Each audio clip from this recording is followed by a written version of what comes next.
വിജയുടെ സിനിമാ ജീവിതത്തിലെ അവസാന സിനിമയാണ് ജനനായകൻ. ആരാധകർ ഏറെ പ്രതീക്ഷയോടെ കാത്തിരിക്കുന്ന ചിത്രം കൂടിയാണിത്. എന്നാൽ ചിത്രത്തിന്റെ റിലീസ് തീയതി പുറത്തുവിട്ടുകൊണ്ട് കാത്തിരിപ്പിന് വിരാമമിട്ടിരിക്കുകയാണ് അണിയറ പ്രവർത്തകർ. ജനുവരി 9 ചിത്രം റിലീസ് ചെയ്യുക.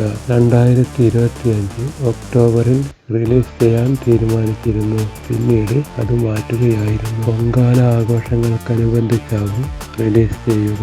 പ്രശസ്ത ചലച്ചിത്ര നിർമ്മാതാവ് എച്ച് വിനോദ് വിജയും ഒന്നിക്കുന്ന ആദ്യ സിനിമയാണ് ജനനായകൻ. പൂജ ഹെഗ്ഡെ, മമിത ബൈജു, പ്രിയമണി, ബേബി ഡിയോൾ, പ്രകാശ് രാജ്, ഗൗതം മേനൻ എന്നിവരും ചിത്രത്തിൽ പ്രധാന വേഷങ്ങളിൽ എത്തുന്നു. നന്ദമൂരി ബാലകൃഷ്ണ അഭിനയിച്ച തെലുങ്ക് ഹിറ്റ് ചിത്രം ഭഗവത് കേസരിയുടെ റീമേക്കാണ് ജനനായകൻ എന്ന അഭ്യൂഹങ്ങൾ പ്രചരിക്കുന്നുണ്ട്. നേരത്തെ പുറത്തിറങ്ങിയ ടീസറും ദളപതി കച്ചേരി എന്ന ഗാനവും ഇതേ സൂചനയാണ് നൽകുന്നത്.